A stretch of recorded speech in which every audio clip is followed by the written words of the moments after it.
Yeah, just kind of look at me, yeah. Okay. Okay, I'm ready when you are. Okay. Today is October the 5th, 1996. We're at the Embassy Suite at the Southwest Division reunion of the 12th Armored Division. I'm speaking to Carl Helton. My name is Charla Henson.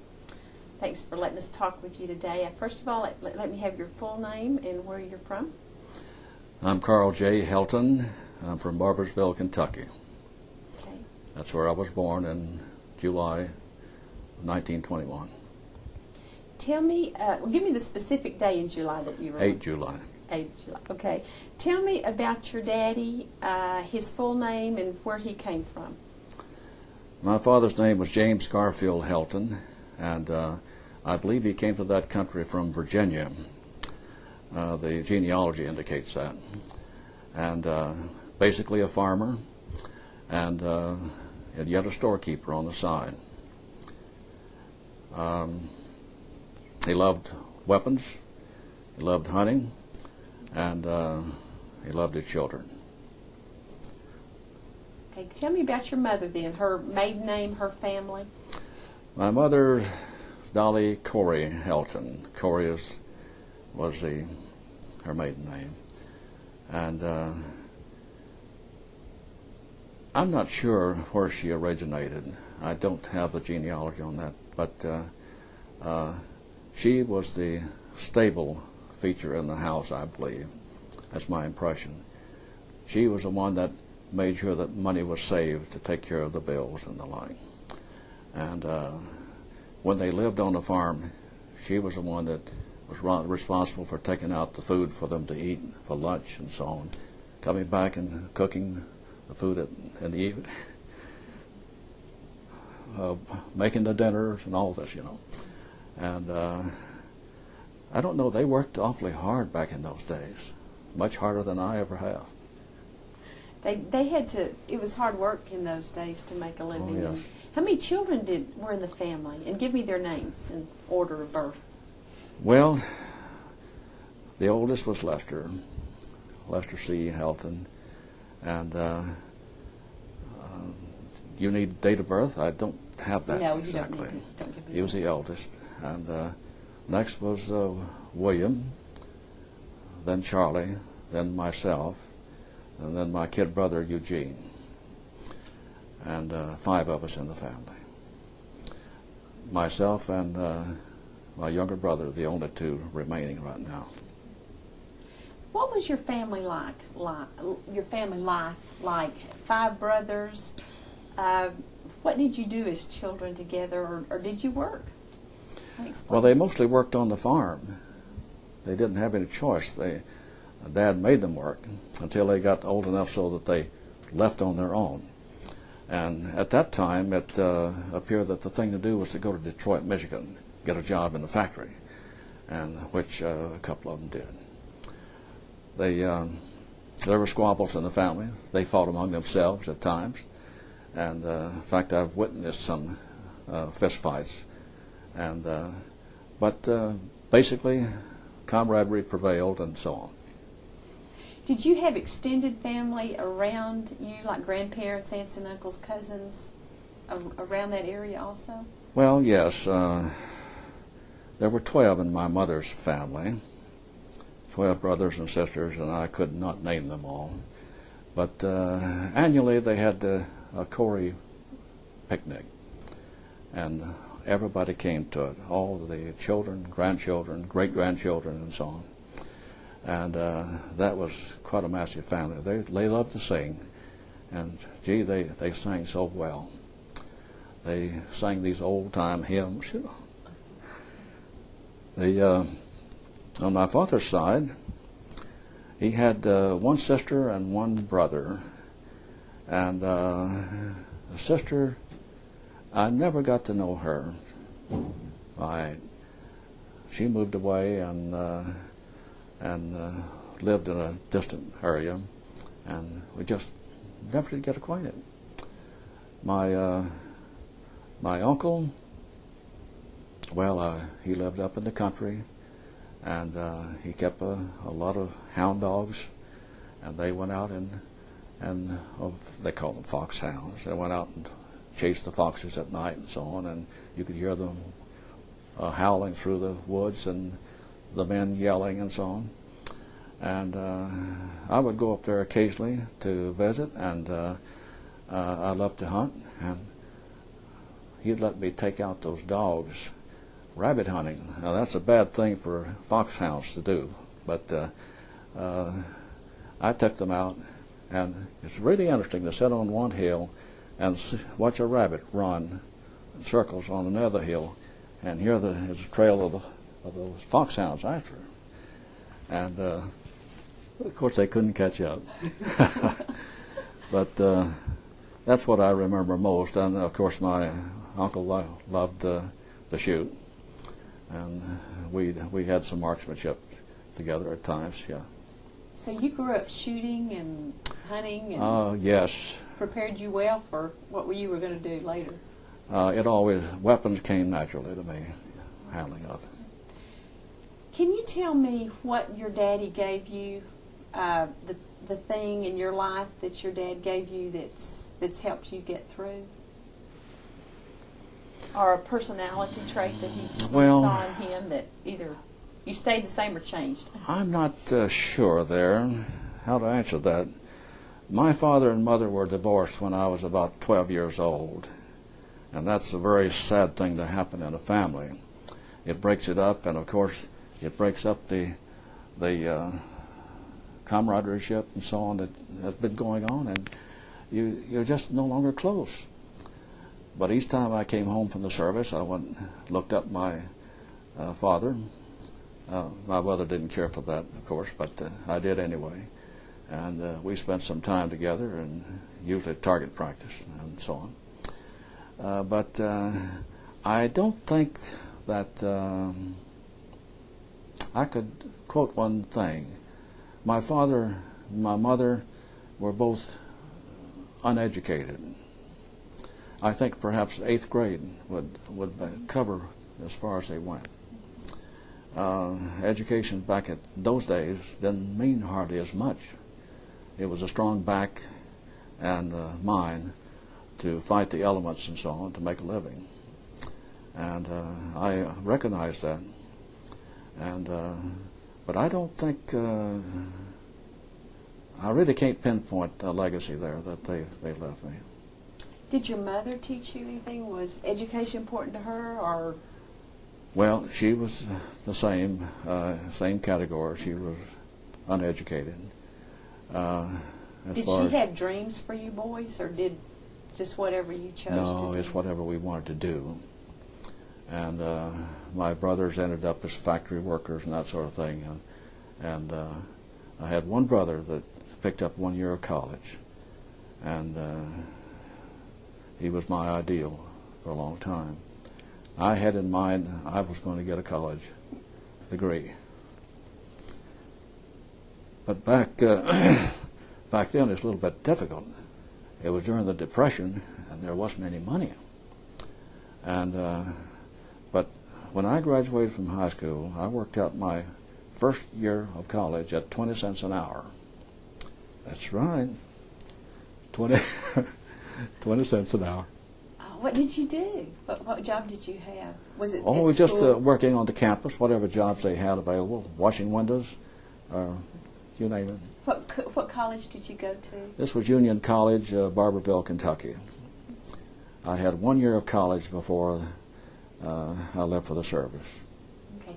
You graduated then in 1939? 39 from high school. High school, okay. I'm aged, you know.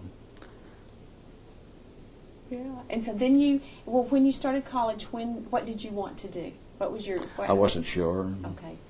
I wasn't sure. So the first year I took business administration, and typing and business math and shorthand even, believe it or not. And you know, I wished that I had maintained that shorthand capability, because I could have used it throughout my life, but I didn't do it. It drifted away. When you, so you just wanted to go to college. Okay. When did Pearl Harbor happen in your life experience, and where were you when that happened? Well, I was a member of the National Guard, Okay. a local company in my hometown. Okay, then get me to the National Guard. Then let me scoot you back a little bit. Tell me, went to college, National Guard. Tell me that story. Well, those happened concurrently. Oh, okay.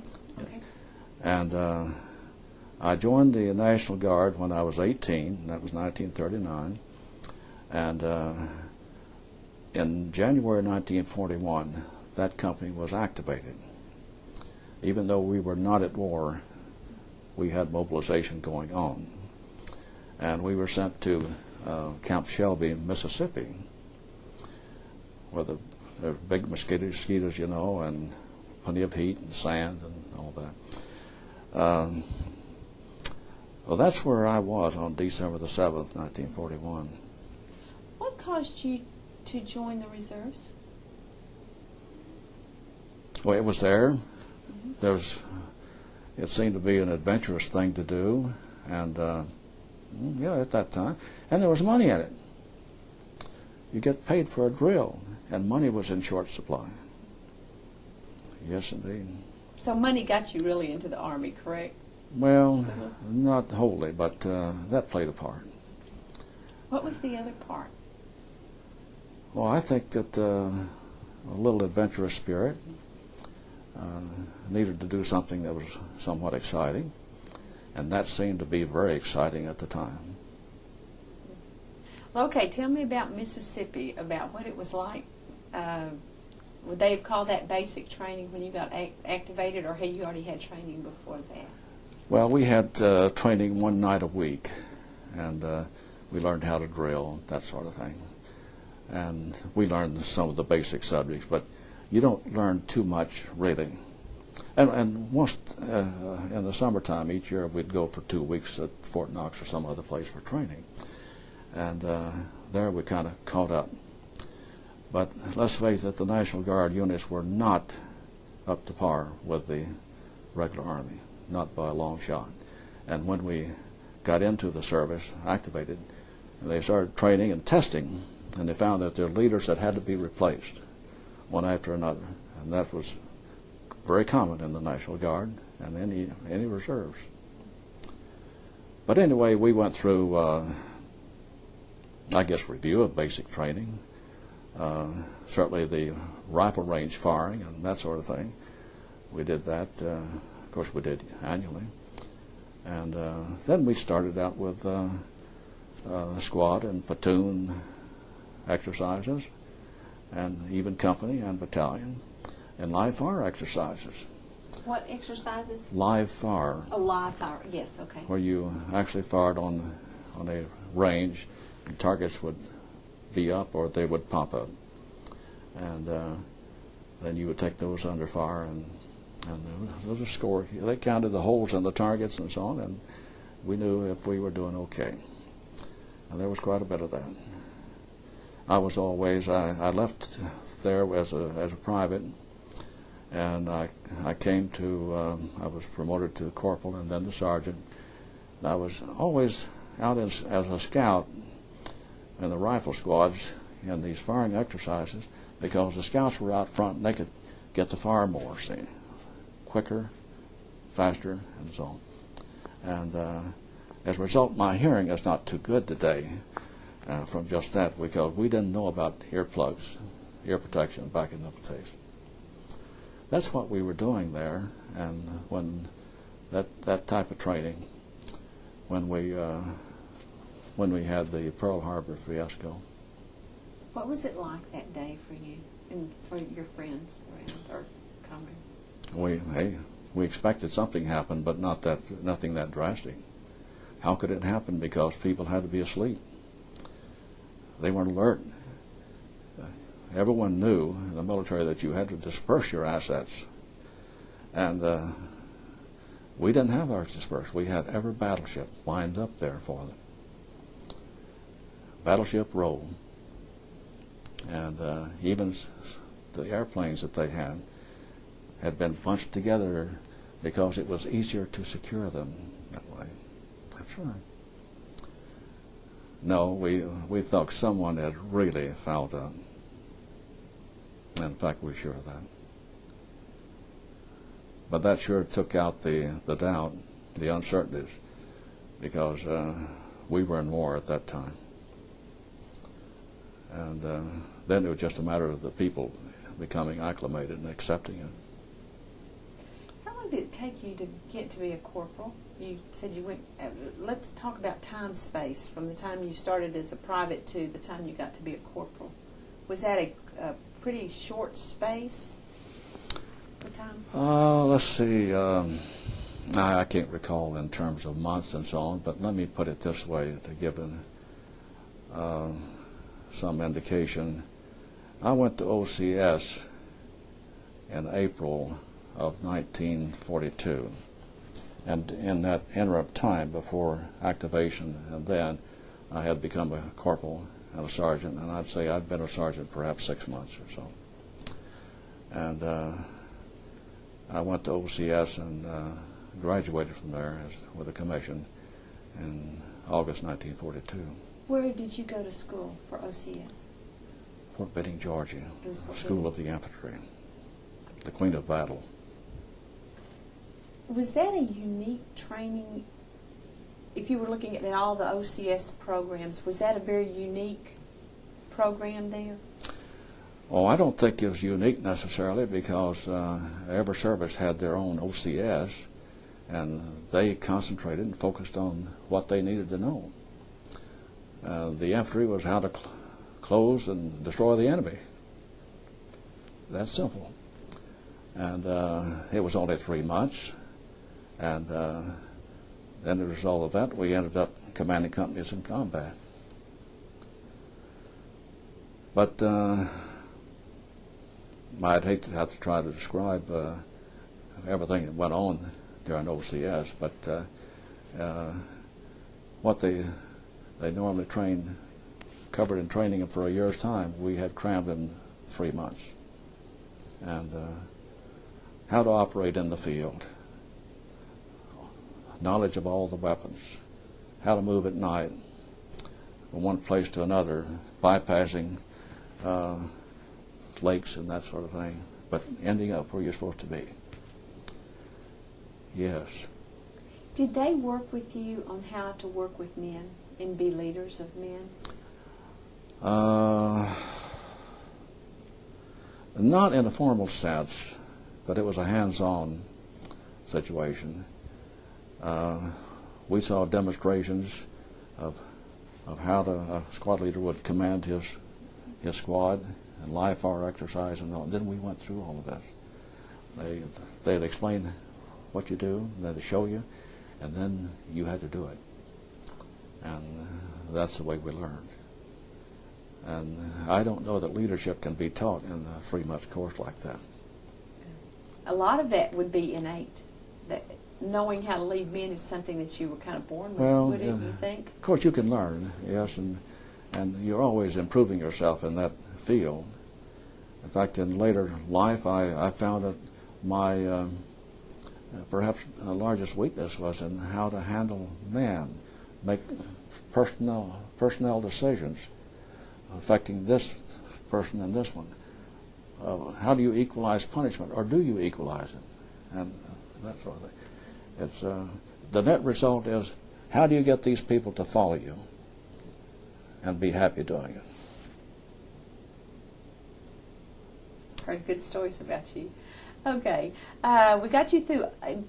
Take me from OCS to Barclay. Well, that was a pretty short. It didn't take long to drive.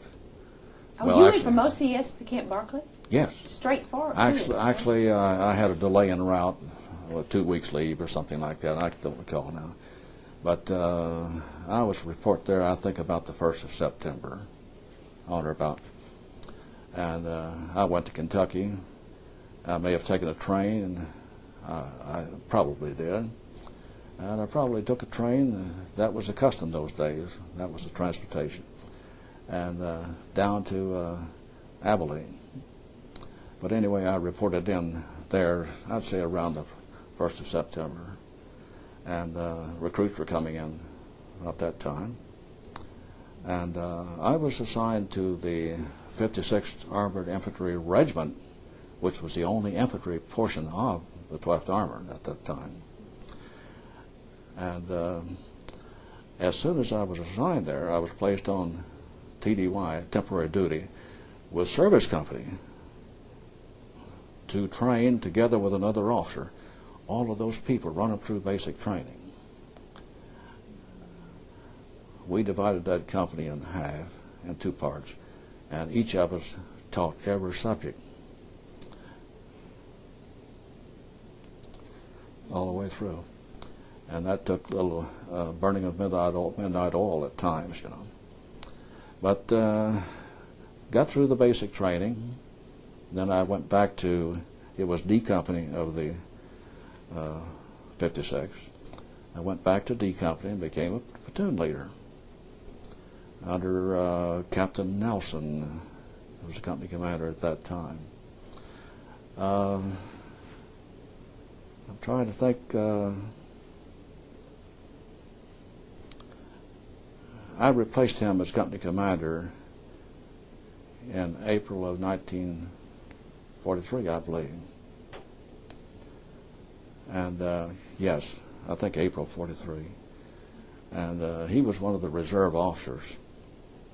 And the place was loaded with them initially, but they all were sent out and replaced by people from my class and others, you know. And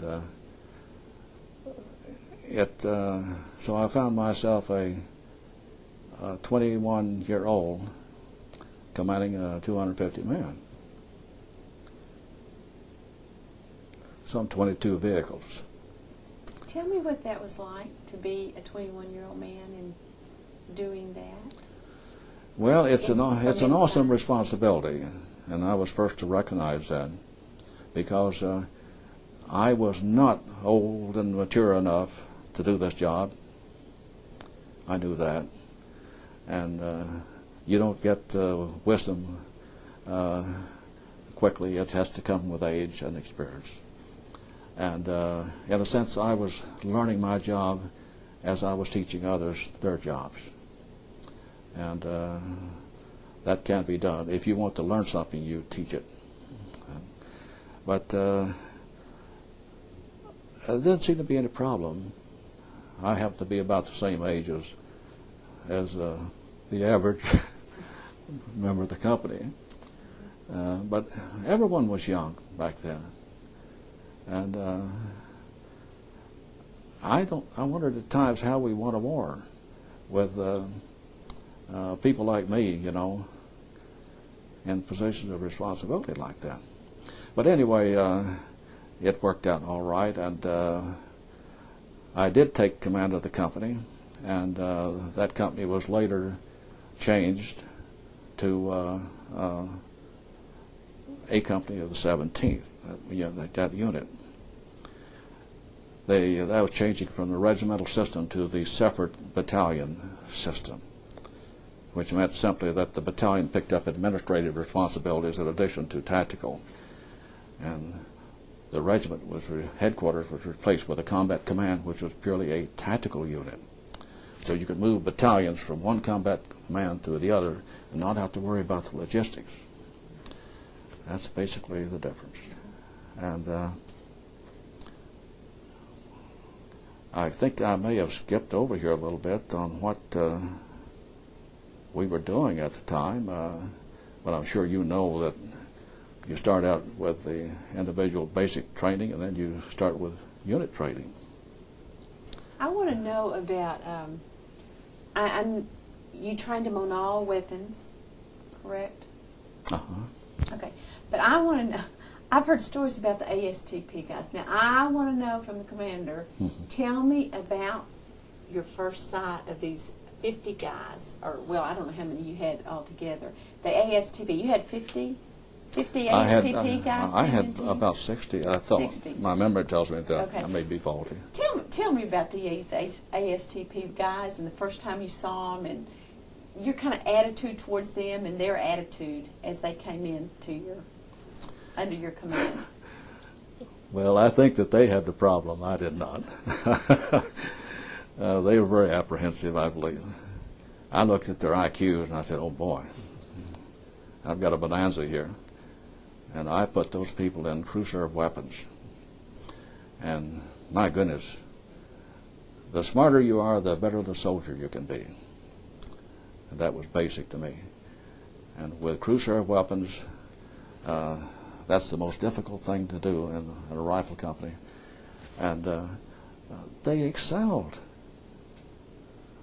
You couldn't touch them, you couldn't excel or beat them, in any way. They were good. And once they were trained, my goodness, what a fighting team we had. It was just wonderful. Did you ever know, did the attitude of disappointment, were you ever aware of that among these guys that, we thought we were going to go through and get our college degree and here we are in the infantry. Did that ever come across some of their disappointment? Yes. Well, how did that come through to you? What did they do? Well, you be honest. It's not difficult to detect. Of course, now you appreciate some 50-plus years have gone by here. But they were disappointed. They expected to be doing something else. And if those people had gone directly into OCS, they could have all been officers. Like I told Ray Collier one day, Ray. And he aspired to be a squad leader. I said, Ray, if you had gone to OCS, you'd have been maybe one of my officers. And I'd have been proud to have you. But they were good, and I appreciated it, and I took advantage of it. You've got to utilize the skills that you've got, and they had it. They had the intelligence, and they could learn fast, and they did. They tell me that you were the best trainer there was. So do you think it was you knew how to train men, and they had the intelligence to learn it, and that's why they had so much confidence going into battle, fighting for you, fighting with you, I guess? Well, I had the high standards in training, and I believed in the training that would pay off in battle. I believed in firing live ammunition in combat training, and I used more ammunition in my company, I'll bet, than any 2 or 3 companies in that division, because it was available, and I had a lot of flexibility, and I could schedule those people. And I did that, and I kept them going out, running them through these live fire exercises. In fact, I sat up on a hill at the time and with a rifle and put a shot over their heads to add the realism. I did that until Major Logan found out about it. And then I had to stop that. But we added realism, and and we did the training that would pay off, and it did. I don't know about whether I was a good trainer or not, but I had gone through it myself. I had taught others as a non-commissioned officer. I knew how non-commissioned officers felt, some of the tricks that they pull on officers and the like, and they couldn't pull any on me. And it really helps, And you had a feisty bunch. Yeah, well, yes, they're all feisty. Take any unit, but that unit was the best trained of any I've seen. And I spent a career in the military, and I've commanded parachute troops, the like. That company was better than any I've had.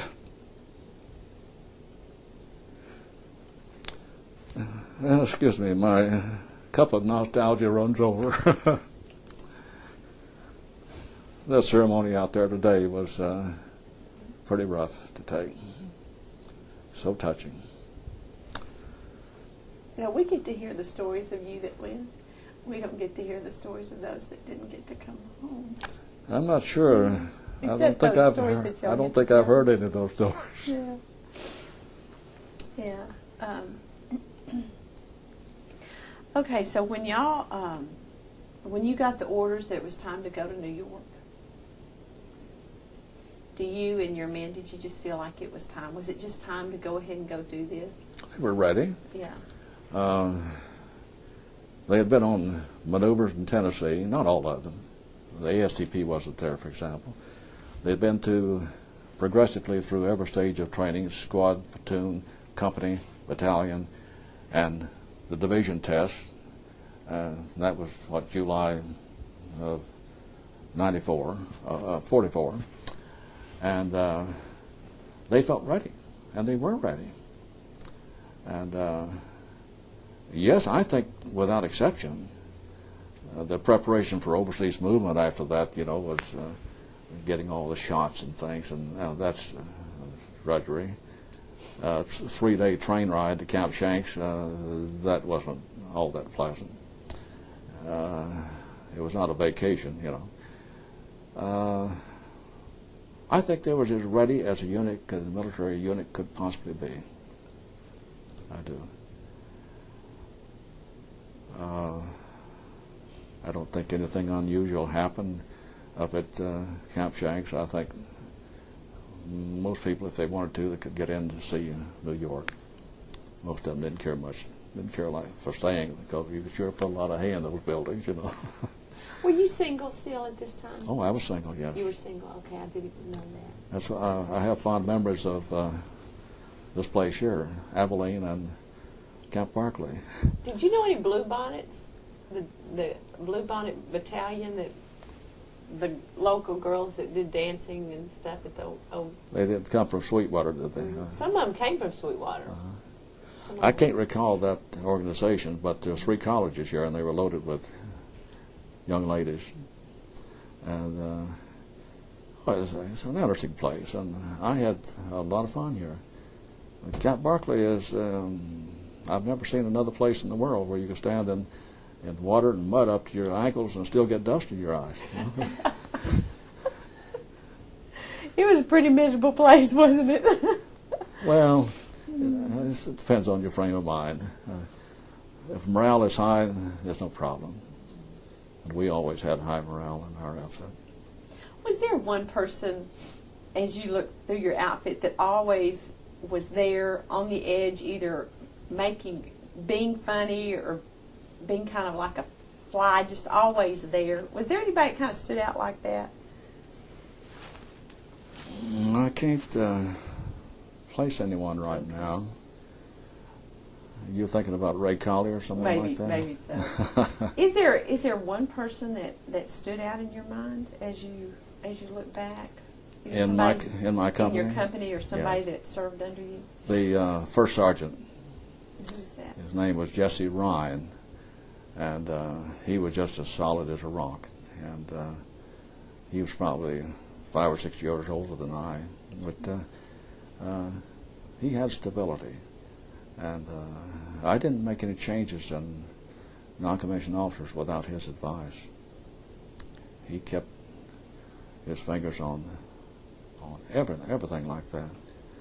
Could always rely on it. And if I came in a little bit hungover from the night before, and I shouldn't say that sort of thing, but he was the stability to carry things through. Good man. Did he go to Europe with you? He went to Europe, and he was taken prisoner at Herlisheim. Okay. Well, let's get to Europe. Anything you remember about that, specifically about when you landed, when you landed in France? Well, we landed at Le Havre. We'd come over on some ship. It seemed like it maybe an Australian ship, I'm not sure. But we got off into LCI and went over to the dock and disembarked there at Le Havre, and then got on trucks and went up to some baron's estate, country estate, and we got stuck there for a couple of weeks. Well, we had to pick up our vehicles and stuff, and that's essentially where we did it, married up with the equipment. And so that wasn't too pleasant there because the elements were not too nice, and of course we were getting introduced to Europe.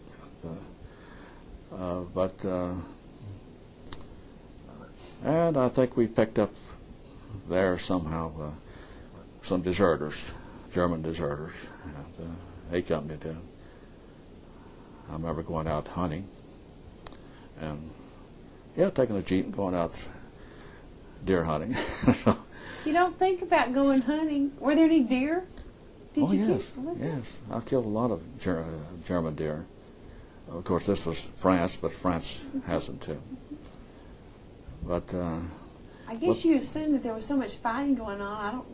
I don't know. I guess just thought that all the animals were gone. I don't know. well, we didn't know what to expect, what was going to happen to us, and so on. So you might as well live a little bit while you can. Yes. Was it good tasting deer? Did your cook it for you? Oh yeah. I didn't really kill one there in France, but I killed them later in Germany. They called them raybucks there, and they kind of small. But if they're cooked properly, yes, indeed.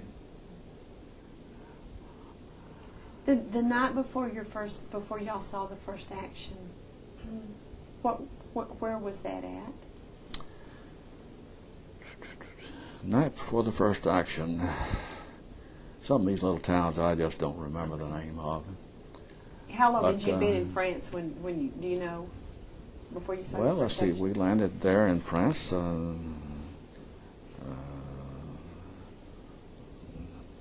about 12 or 14 November, I believe, something like that.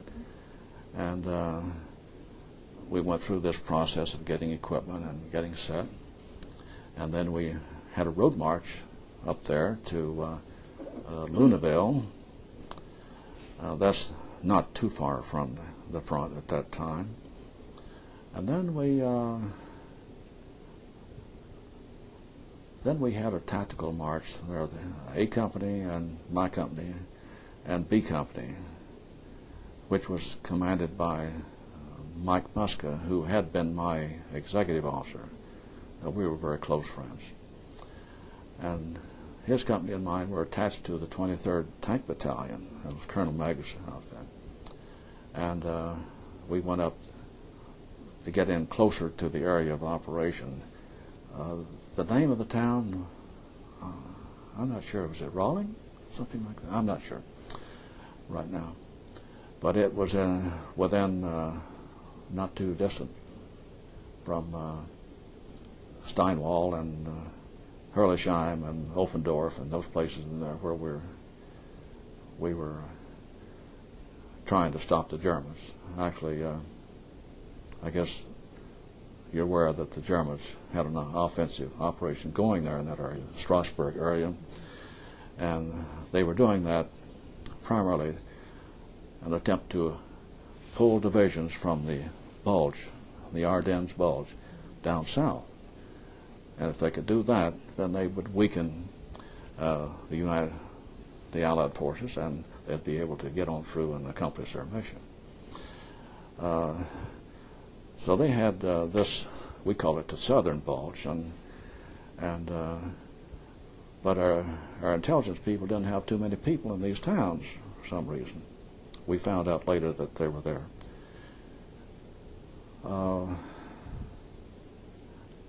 I think I've strayed here just a little bit. We got up and we were ready to move. I think our mission was to attack a town called Offendorf. Oh, wait a minute, we better go back to Beining. Well, that was our first little town.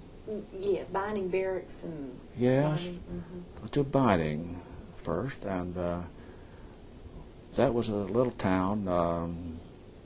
There was high ground on this side over here, on the south side, that the Germans controlled. And about a fourth, maybe a third of that town was held by a battalion of the 26th Infantry. And we went in to relieve them. Now, I went in first with the company commanders, and we met the commanders in there and arranged with guides to take our troops into the various places to relieve theirs.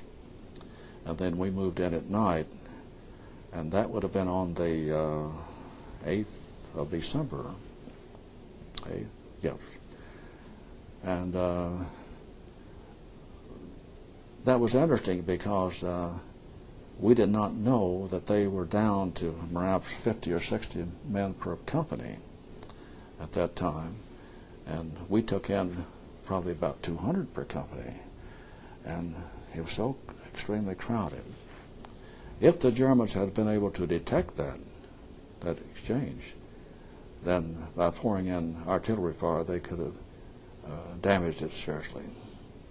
But we did get in there, and we got the people concealed. They didn't have too much room. And a daylight came. I guess we got in there maybe 4:30 in the morning, something like that. And at daylight, I had found time to lie down on the bed. I was asleep. And suddenly I was bounced up like that. And I heard something. An 88 millimeter had fired, and it fired at a tank destroyer on the outside corner of the house. This round had come through the bedroom I was sleeping in, come under the bed, touched the bed just barely enough to bounce it. I went outside, and there was a hole through that tank destroyer. But that was pretty close quarters there, and there was one street, a road that went down through this village, and it ran into a hill at the end, and then wove around that and went on to the distance. But up here on this hill was a German machine gunner. And if anyone moved down on this street through that whole town, all he had to do was touch his trigger, and the rounds would ricochet down that street. And I decided that we had enough of that. So I took the artillery observer. In fact, he let me adjust the fire. And we got to where we could see, and I called for one gun, one battery. He was still sitting there. The next day? He was still sitting there the next day when we went by. He didn't fire the gun anymore. He didn't shoot any of you? But I had a couple of people killed there, and by accident, and I had some wounded. So that was the first time you'd lost men? Oh, yes. Other than Irvin Irvin was killed in in England with a short mortar round. We were training there on the Salisbury Plains at Tidsworth. Yes, he was, but that was a fluke. Yeah. But that's the first combat death we had there. How do men deal with that when you've had your first battle? Well, when you've had your first death? They're a little bit solemn. They adjust to it. And in fact, daylight came. We looked out there, and here's a couple of soldiers that had been killed, and one was hanging over a wire. And I mean, they're deathly white. They are dead, and still in uniform. They look like wax figures. Mm-hmm. But we looked out. That's what we saw. What in men keep y'all going? Is it part of just what keeps you going? What you see death? What instrument or what part of you keeps you going after you've seen discipline? Just discipline. Okay. Mm-hmm. Can you talk about that a little bit for me? Well, that's what you instill in people in the military, and you do it various ways, and you can do it with just dismounted drill, that they have to respond to commands. And it's I wrote. You have to do it over and over and over again. And when it comes a time for them to obey an order, they obey it. It's just a thing to do. You don't think about it too much. And they'll do that, and they'll risk their lives for their comrades, and to accomplish their mission, they risk their lives. But discipline does that. Without it, you have rabble. And that's the one word I could describe it. Of course, together with this, you build up loyalty in their minds to their unit, to their leaders, and so on. And that helps. We ended up having some people wounded there in binding. I had instructed Lieutenant Yarborough to get wire laid. I had the wire into my other platoons, and I didn't have it with him. I'd like to pick up the phone and talk to him. And I said, get it in now. And instead of sending a sergeant out to lay the wire, he went himself. And here they were huddled like a football team, huddling, looking down at something. I guess they were working on connections. And German patrol came up that night, and they just rolled a grenade in there. So they all ended up in the hospital. Nothing serious, of course. That's about all in binding. That was the 8th. We went in there. And then on the 9th, we faced binding barracks. And there was some unit, I forget the name, that was coming through on our right on the high ground. And once they had that high ground, the Germans had to move out of binding barracks. And we had some resistance there, but not much. And we went up 2 companies there, and A Company of mine on the right and C Company on the left. And you've heard a lot about friendly fire, haven't you? We had that experience right there. The 23rd Tank Battalion, off way back in the distance, mistook our units for Germans and opened fire. One round hit, an HE round hit a squad of C Company and killed 5 men. I heard the firing, saw it, and I looked around my binoculars, and I could identify them. I grabbed the radio and called,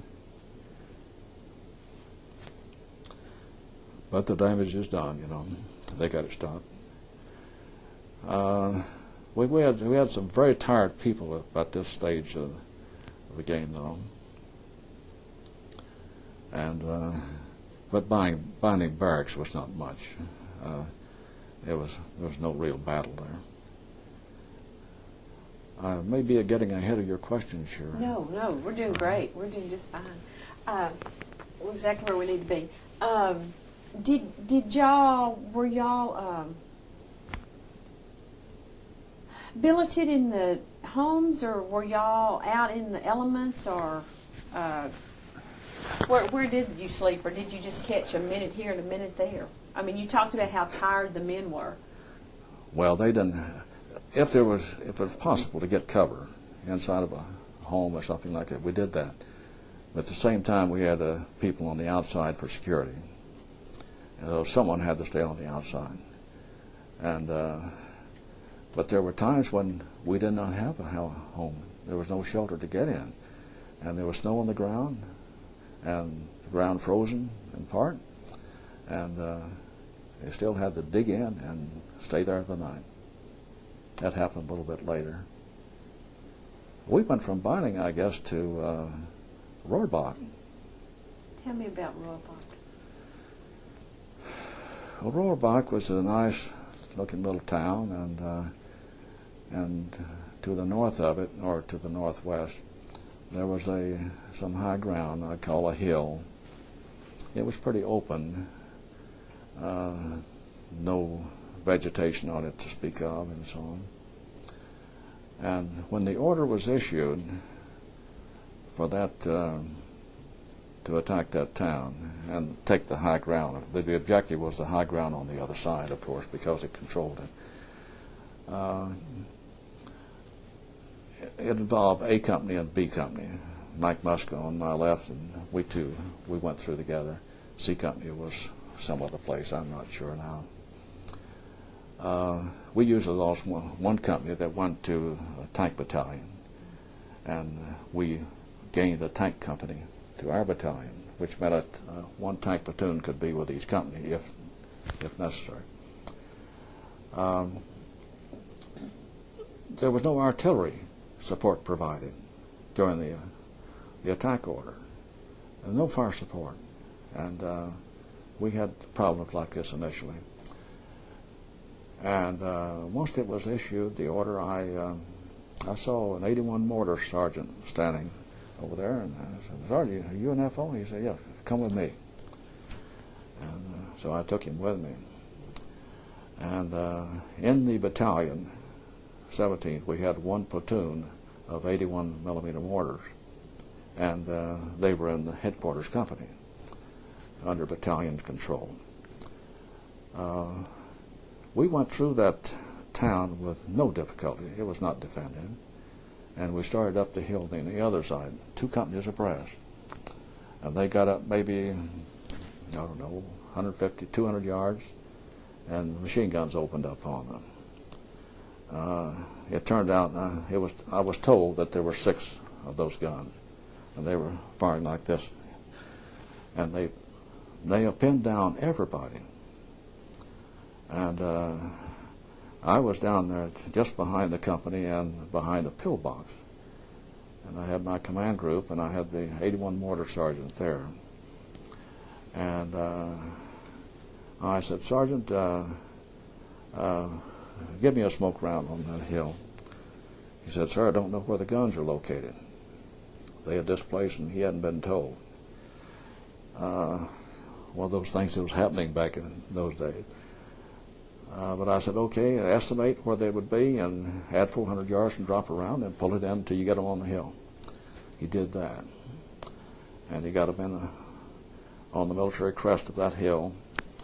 And when he did that, I sent out runners back through the town and up to each platoon. And over by radio, talked to B Company. And the order was very simple. When the smoke covers the hill, assault with bayonets. And they did just that. And they went up fast enough that they caught some of the gunners behind their guns. But that was a nasty place, that hill, because once they got up there on that high ground, they were exposed to the fire of many, many 88 millimeter guns from across a big long field there.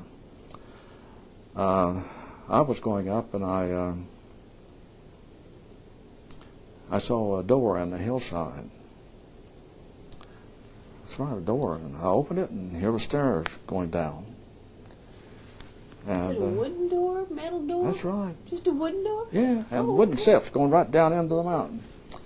And of course it's dark down there. And I do the normal thing that we're trained to do. I pull a grenade, a pin, threw it down in there. I heard women scream. And that didn't sound right, so I took a submachine gun from someone there, and I went down in there. And most of the town, the population of Rohrbach, was down in there, that large mine, which is a portion of the Maginot Line. And the whole population out there had their bedding, clothing, and everything there, including the mayor, who turned out to be an engineer who had helped design and construct the Maginot Line. He produced drawings for me, and I sent back to the rear. We never had to use them, of course.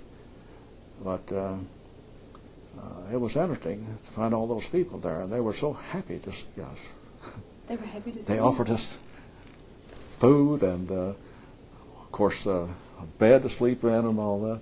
Did you speak German? Did you speak German? Not at that time. I picked up some later on, but not much. Just enough to get by hunting and that sort of thing. I should have done better. But So did you just leave them there? Just oh yeah, as long as they just stayed inside, and you got oh, some yeah, food I got and back got up some there and started. warmth and got on your way. First thing you do is, of course, prepare for any counterattacks, possible counterattacks, and I didn't think there was, because it was just machine guns left there for delaying action. And but there was so much heavy fire coming in there, we had to pull back to the reverse slope, and which is an accepted line of defense, and started digging again. Now the men were in very sad condition at this time, because a lot of them were suffering from frostbite, and they'd been exposed to the elements for a long time, and we hadn't had a hot shower in a long time, and they haven't had anything warm to sleep in, like sleeping bags and blankets, and we couldn't get up for supplies. We just could not. We had operating difficulties at that time. Why was that? We couldn't get. Go ahead. I'm sorry, I interrupted you. We couldn't get ammunition, rations, and other supplies up on a timely basis, and the men needed dry socks, because feet get wet, going across streams and so on, and we didn't have them. We couldn't get them up there, it seemed like. And that's battalion responsibility, but that was straightened out, because within a day or so, Major Cunningham was relieved as battalion commander, and a couple of 3 days later we got Major Logan back, who had trained the battalion and just a fine commander. And then things started smoothing out. We could function again. But we were stuck up there under that fire, and the next day, that would have been the 11th of December, Colonel Meggs had been ordered to attack with his tank battalion, and he was going to come right over my company. And we could have told him, you don't have a chance of a snowball in hell. But they didn't ask. He got up there and started over those tanks, and Colonel Meggs was killed right there. An 88 cut through the turret that he was standing in, and so on.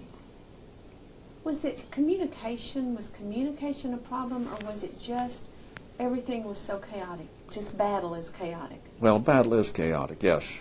But communication is always a problem. And at that particular time, now we had radios. As long as they were mounted in the vehicles, we could communicate. But if we got off to operate on foot, we didn't have the good walkie-talkies and so on back then. We had to take two parts of that radio and hand carry them, and then set them up, lash them together, hook it up, before we could talk. And that was a problem. Now we started getting from Rohrbach. We got the order to attack down through the Maginot Line, and Colonel Evans asked me if I could just keep the men. He said, "Can you get them to walk?" He asked me what kind of shape they're in. I said, "They're in bad shape." I said, if I can keep them on their feet, they can do it. But if they stop, they'll be asleep. And but we did move down, starting at about 4 o'clock in the morning. We moved diagonally through the Maginot Line. And he had told me, Colonel Evans, that we wouldn't see anything. We wouldn't have to fight. And we went through and got our objective on the far end, and didn't have to fire around. In fact, the Germans had moved out so fast they had left machine guns and rations there. I never could understand that, how he knew. But that's what happened. We did not let the men get rested any before they left. And en route, there was I think Marvin Drum was leading with his platoon, and he was telling me the story just yesterday or today that I raised Cain with him because someone had a light up there, and I had him stop the column, and I couldn't remember that. But then when he moved, that luminous dial on his wristwatch was flashing, and that's what I had seen. But we had to go back and wake these people up, and I came to one and I just couldn't get him away. I turned on my flashlight we put in a colored lens, so that you could use them up close. And I saw the shape of a German helmet. He was a very dead German, and no wonder I couldn't get him in my column. But we got through there, and we went through a couple of little towns, and their names I can't recall. If I did any fighting in him, I'll recall. But then we got Major Logan back. And then we went back, got into reserve position, went back to a town called Eiweiler, I believe. And we were back there, and that must have been about 11, 12, 13 December or something like that. And so we had a rest. And we put them in houses. And we got the dry socks and the clothing and so on they needed. We fed them hot meals. And they got a little Calvados here and there and wine, and they partied some. And that was good. But so we did have a rest there. And actually then we moved back closer to the line where we're going back in action. Did morale change as tired levels? Oh yes. That affected them a great deal. Oh yes. Yes. People are unhappy if they. I have gone to sleep walking at night. That's right, walking in column, and I wake up when I bumped into the guy in front of me. And they do that if you get so tired. And they don't care. They expose themselves. And I felt the same way. I've been up walking around exposed to enemy fire, and the others on the ground. But I was so weary and so on, I didn't care. And the men get that way too. They say, well, hey, what the heck? Enough is enough. But anyway, they do, and that's when they're too tired. They don't do their best when they're too tired. They can't. You have any other questions on that, Arthur? No. After that, y'all went on into Herlisheim, didn't you? Or well, did you have another action before Herlisheim? We had an action before Herlisheim. It involved Steinwall. I started to say Steinwall Wood. Wald in German is woods. The 66th, our sister battalion, the 66th, had the mission of seizing that woods. They went in at night. They were going in with bayonets, with no artillery preparation. Surprise, go in and hit them right at daylight. There was a mistake made somewhere, and one company was going down parallel to the edge of the woods, and the Germans caught them and opened fire. And I saw pictures later. It was in the close to 90 soldiers. They decimated that battalion and one company almost completely. But we didn't know that. They were supposed to take the woods, and then on this particular plan, then we were to bypass the woods and take the town on out there, Offendorf, which is south and east of Herlisheim.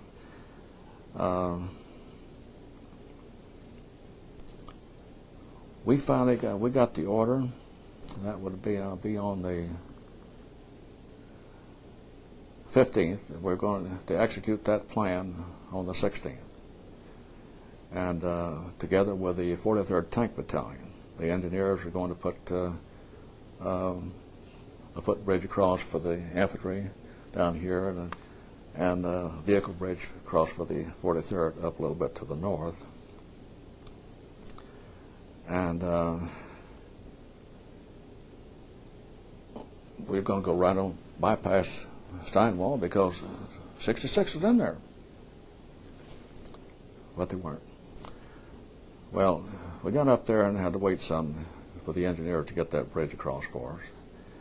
And we did go across. We did marry up with the 43rd. And as we got up close to the woods, we received small arms fire from the woods. And, of course, we were receiving tank fire from the railroad track, which was on the east end of it up there. 43rd was, their tanks were backing up and moving forward and firing. And I think they lost 12 tanks that day. And these tanks were exploding and burning and so on. And, of course, some people got out and some didn't.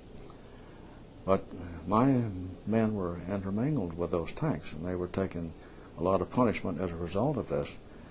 And but we had still moved up, and we were up past the edge of that woods, Steinwall.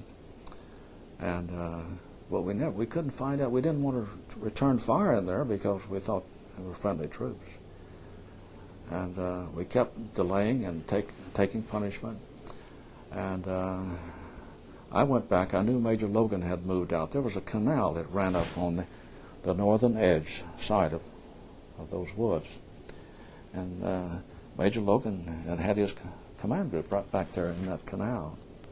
I don't think there's much water in it. There's on the side of it. Snow on the ground.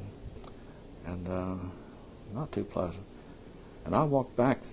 I thought I'd go back and see if he'd been able to get any information. And on the way back there, I suddenly noticed, and not too far from Major Logan, here was a German machine gun sticking out. And I noticed there was a foxhole there. And being a curious type, I walk up there, and there's two Germans down behind that machine gun. I killed them right there. Looked back up the line, and there's a line of foxholes. And I went to the next foxhole and looked in. Two Germans popped up, and I bayoneted one, took the other one prisoner.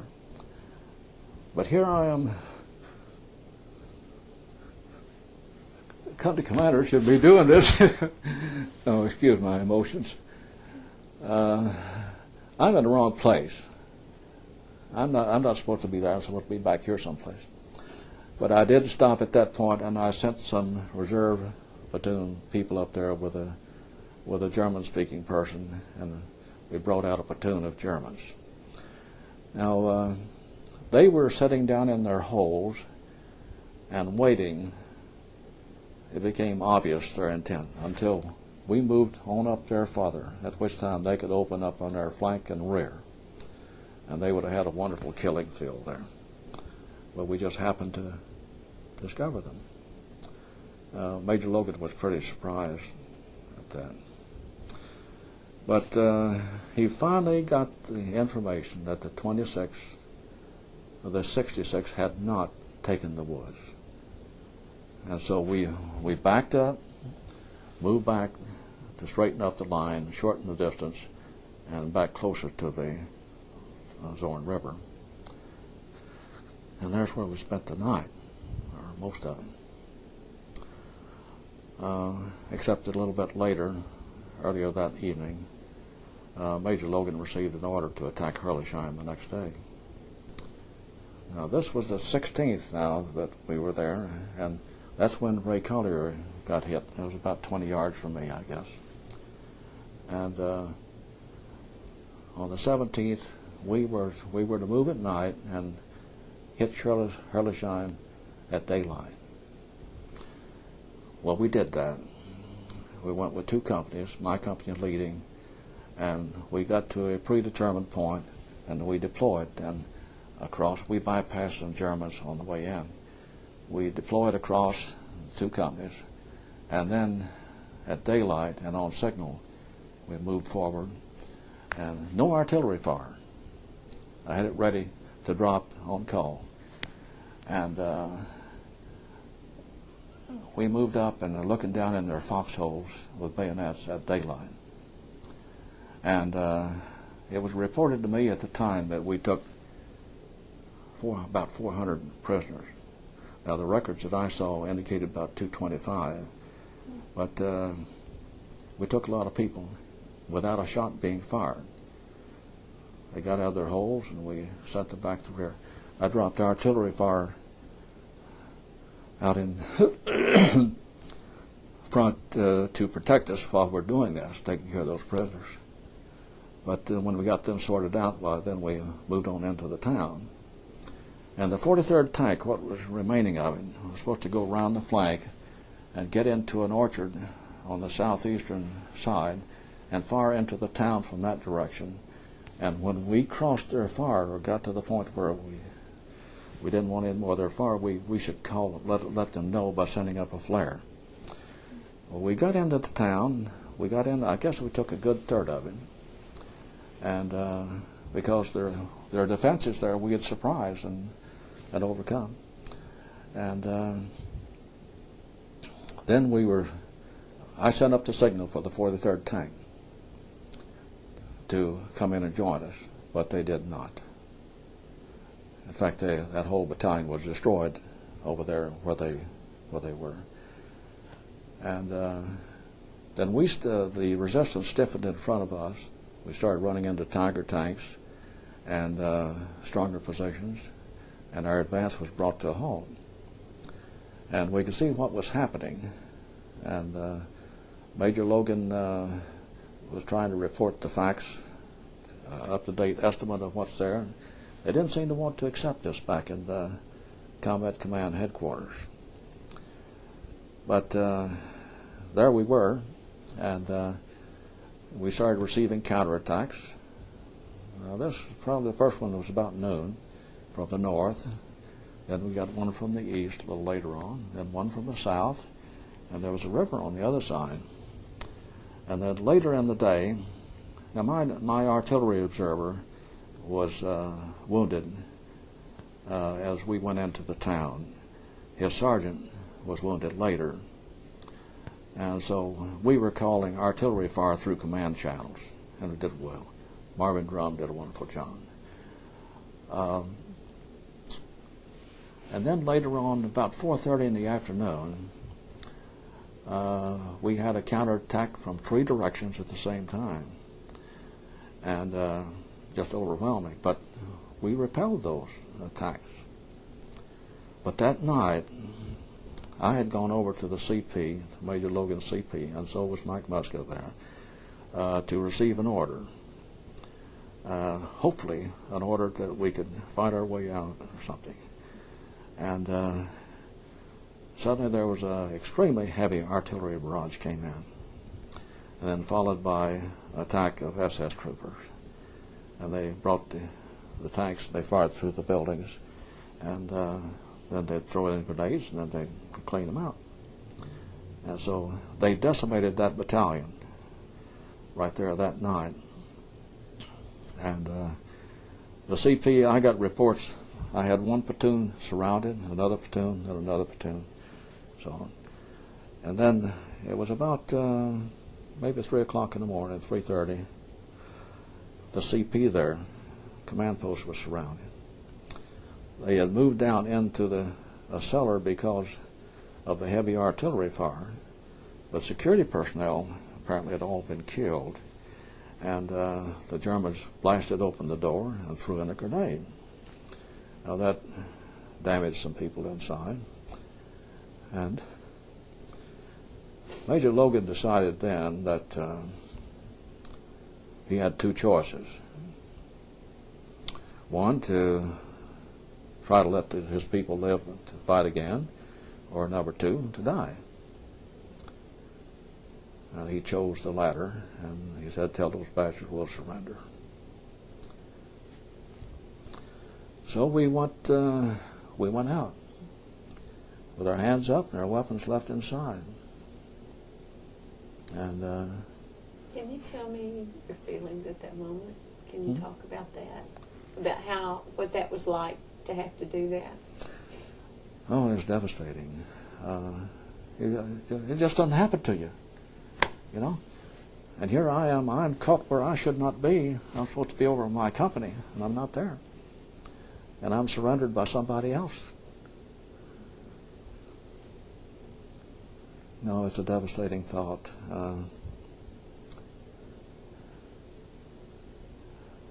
But anyway, they took us and they treated us like professionals. We went out. And these were 10th SS Mountain, 10th SS Panzer Division people. And they were professionals, and the commander was a very, very fine officer. In fact, I think George Hatt has met him. And, of course, he was retired, been retired a long time, but thinks highly of him. But he cleaned our clock in there anyway. Anyway, we were taken over to a temporary detaining facility, and then later moved by train, cattle car type, to a prisoner of war camp. Did you, in the prisoner of war camp, a lot of people haven't told me about it, and it may be something you don't even want to talk about. I don't know. Oh, I don't mind. Okay. But I wonder if we could stop the camera for a moment, and Tell me, like, what your life look like, your days look like. Why don't we go ahead and start? Oh, we're already started. Yeah. so Yeah. Why don't you tell me kind of like what a day in a POW life is like? That I've never heard, haven't read. well, it's a day of being cold, concrete block buildings and with one little pot-bellied stove in there, but enough fuel, just enough to warm it up so you can toast some bread. And living on a starvation diet, we estimated about 800 calories a day, and mostly soup, potato soup, not barley, as some of these reports indicate, but plain old potato soup.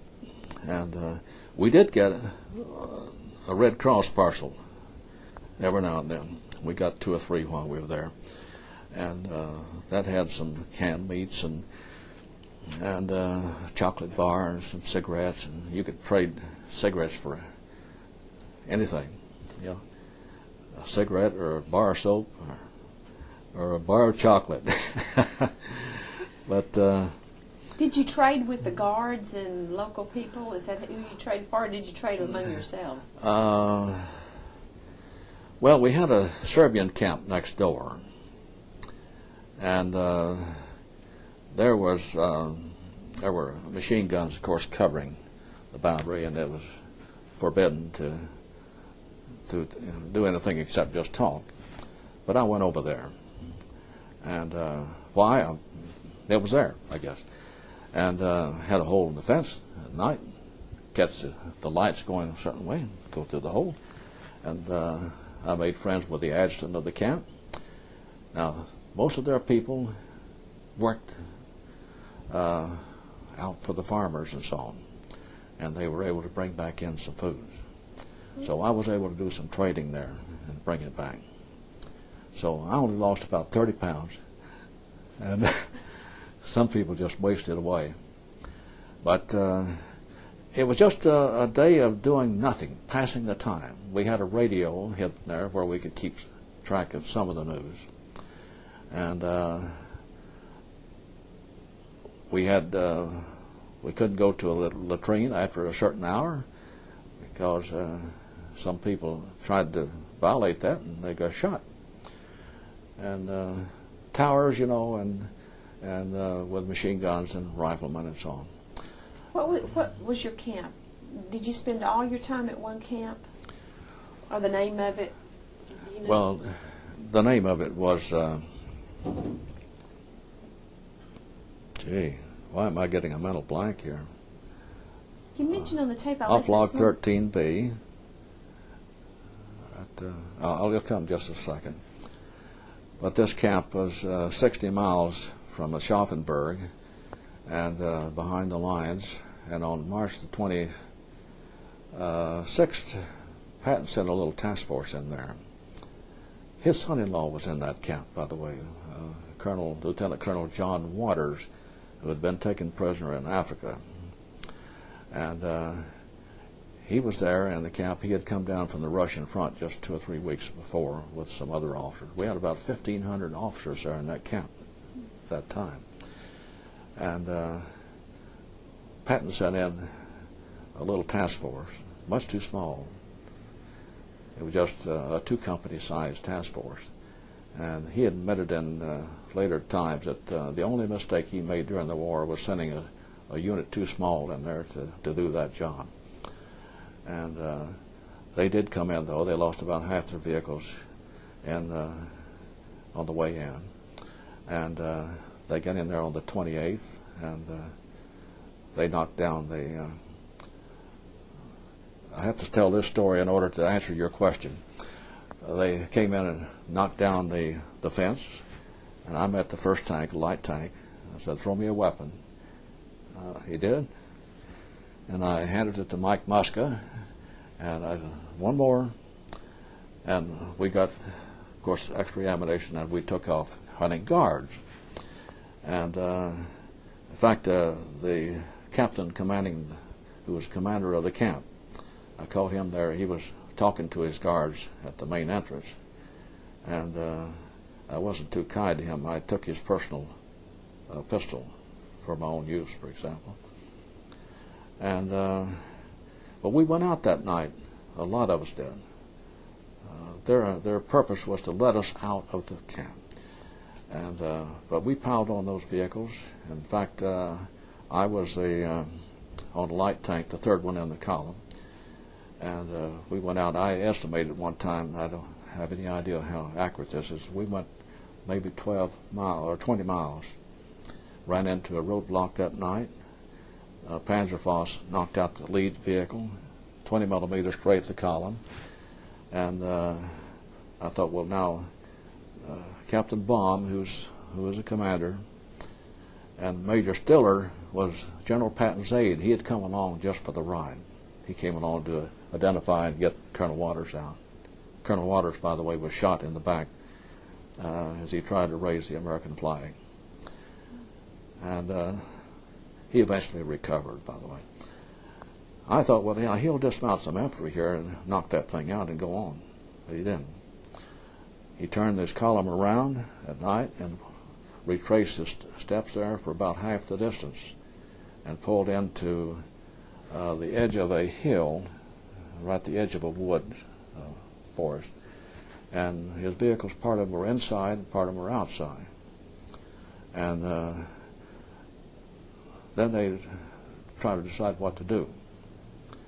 The commandant of the prison camp, Colonel Good, decided he was going to take the POWs back to camp because that task force did not stand a chance of getting out. And he did, except there's a few of us he did not take. See, Marvin Drum was one, and Mike Muska.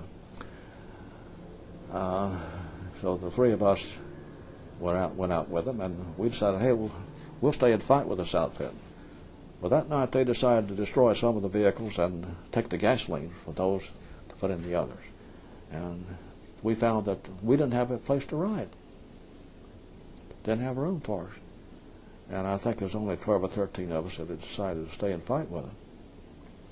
So we were over at a half-track, getting food, rations to carry with us, had a map, compass, and they had apparently robbed a paymaster on the way in because the floor was covered with German marks. We stuffed some of those inside of our jackets, you know, and they probably saved our lives a little bit later on. And then we went back. The firing was going on. The Germans had opened fire at daylight, and they destroyed every one of their vehicles. And then their infantry started moving in. We moved back up the hill, and slowly because we were pretty weak. But their 88s were cutting down these trees around us. And that's a very dangerous situation where he splintered from the trees, and tree bursts we called them. And but we're not injured on the way up. We had a German prisoner with us, and our plan was to, in the daylight, stay in the woods as long as we go.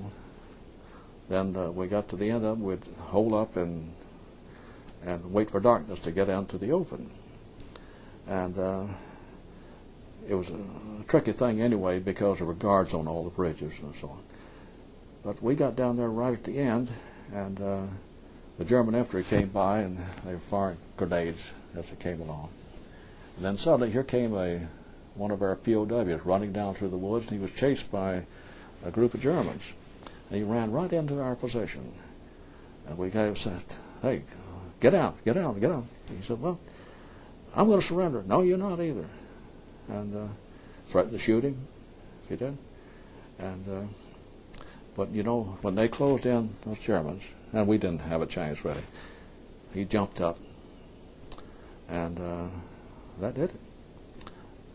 And surrendered. We were taken back, and on the way back, we passed a German flag that had been torn and looked like it ground into the ground with the heels of boots. And if that had been an American flag, I'd have probably shot the Germans. But they did not do us harm. They had searched us, and they'd found those German marks, and boy, they were happy. They were happy to have all that money. And we were taken back to that prison camp. Now this was, of course, 24 hours later, and the other prisoners had been moved out. They had moved out, and they were marching. So they made up another column, and we marched on. It's a good thing that captain had already gone, probably, because I had treated him too nicely. But they made up this column, and we marched for 31 or 2 days, and so on. And sleeping in barns, eating potato soup, and that sort of thing. And occasionally we had a little something to trade. We'd, if one of us had to go to, with nature calls, you know, we'd drop off, the guard would have to drop off with us, you know.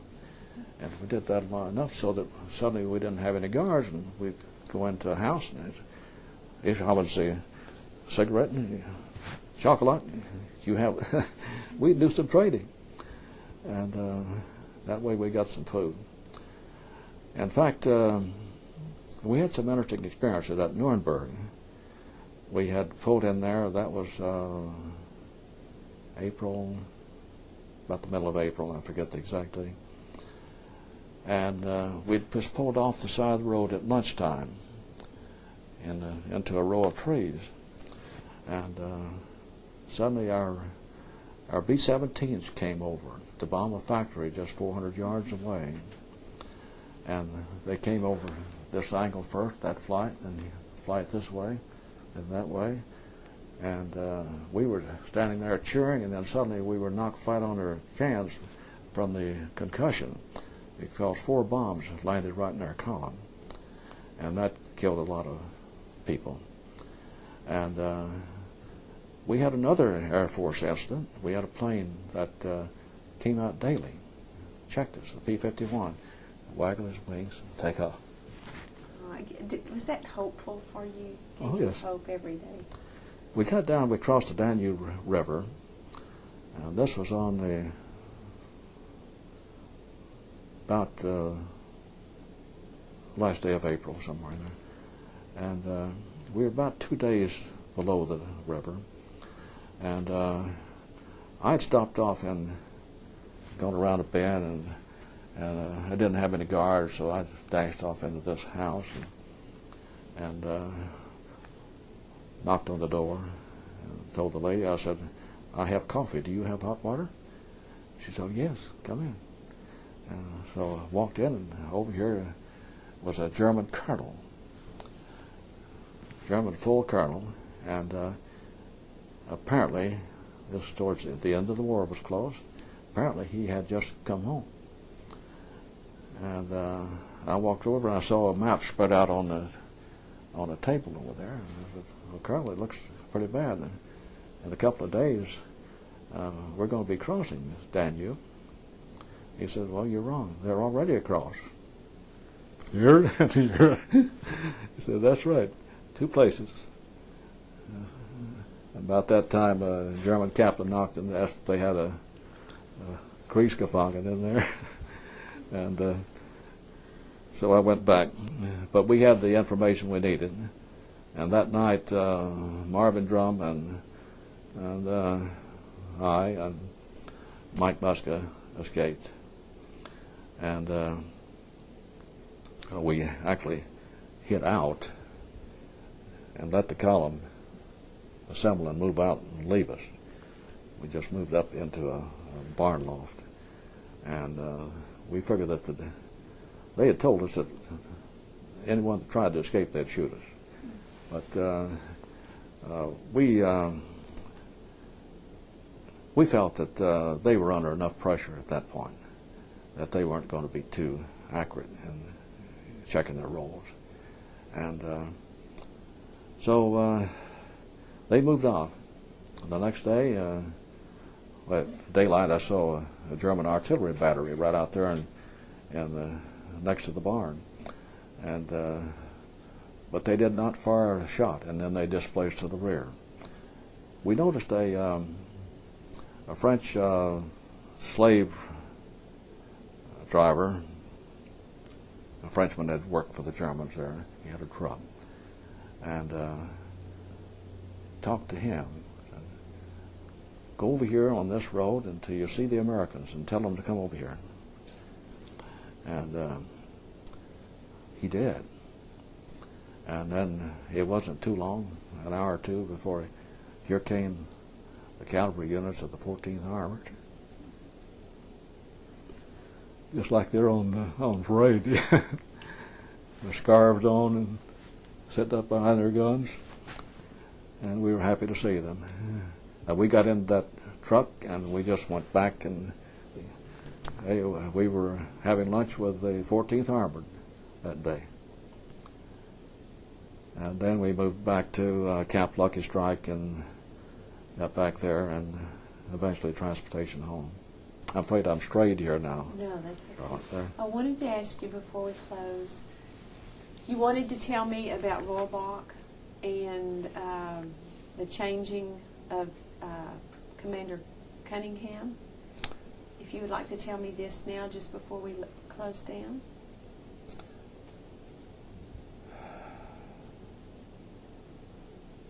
We were having, I think I mentioned, operational difficulties, trouble getting rations and ammunition and other necessary supplies pushed up to us, and the momentum has to be from the rear to the front at the time that we needed them. And we pleaded, but we didn't solve anything.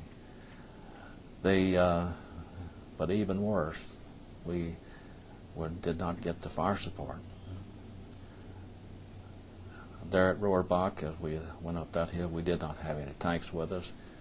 We had no artillery support. We did not even have forward observers with us so that we could call for it. And that's inexcusable. There were obviously the command procedures, responsibilities were deeply flawed. And I had called, well, let's see, we took that hill on the 10th. And Mike Muska and I, Mike the commander of Company B, were down in that mine. And that was after dark. It was back 10 o'clock, in fact. We were getting ready to lie down and sleep a little bit. And we had just gotten up the sleeping bags and so on for the men so they could get a few hours sleep. And we received a written attack order brought up by a junior staff officer from Major Cunningham. Now, at battalion level, you very rarely prepare a written, and this was typed and all that, you know. Take time. We didn't receive any warning order or anything. We just, here he was delivering it. And we were supposed to move out at 4 o'clock. And Mike and I looked at each other and said, hey, there's no way. And we told this staff officer, said, there's no way. The companies are not in condition to make this attack, and they cannot do it. And so go back and tell Major Cunningham that we cannot comply with this, and we want to see him up here. Well, he came up the next day, and about the middle of the morning, that would have been the 11th, and he brought with him his S3, his plans, operations plans and training officer, a Major Durham. And we stood out there in the open, of course behind the hill, we couldn't be seen. And I listed all these things, explained all these things that had gone wrong. I said, we cannot. This is harmful to my men, and we may get a lot of people killed as a result of it. And we cannot have it. It must be corrected. And a sort of a heated discussion followed. And during that, I said, well, Major Cunningham, if you cannot correct these things and start doing your job, then you should resign your commission. And Major Durham at that time, he said, well, I recognize I have not been doing my job, and I'll try my best to make up for it. And just a few minutes later, he entered a pillbox up there and was looking out with his binoculars at these flashes of 88s firing, and one hit just in front and splattered him. So he was evacuated to the hospital. Major Cunningham rocked back on his heels and said, if I had not been doing my job, I'd have been relieved. And he said then that he was going back and prefer court-martial charges against us for failing to obey a written order to attack in combat. That sounded pretty bad. Well, Mike and I went back down there and got a couple hours of sleep. And let's see, no, we didn't either. We didn't get to sleep because we got a call from Colonel Evans. Colonel Evans was the commander of Combat Command R. And to report to him back at the battalion CP. We went back there and went back taking just a couple of people, I think, as guards, and went in, and the first thing I noticed, Major Cunningham was sitting down over in the corner, and head bowed and so on, and reported to Colonel Evans, and he said, here, have a drink. Shoved a bottle across. We took a little drink of bourbon, and he said, sit down. And I said, what kind of shape are the men in? And I described what was happening to us. And he said, can you get them to march? I said, yes, sir, if I can keep them on their feet. But if they stop there, they'll be asleep. He said, now, you're not going to run into anything. You're not going to hit anything. And I thought, well, that's strange, since I've counted probably 30 flashes, gun flashes firing against our position. He said, you're not going to hit a thing. But you got to go through the Maginot Line and get over here and take this ground. I said, okay. And he said, we have some new radios for you. S3R 300, which is a backstrap, and one for each of the company commanders, one for relay, and one for him. He had taken command of the battalion. and he had relieved. That's right. Major Cunningham, instead of agreeing to a court-martial against me, he relieved him. Well, he knew us. He had watched us develop and so on, so he knew what he was dealing with. But then he asked me, he said, what does that battalion need? I said, sir, we need Major Logan back.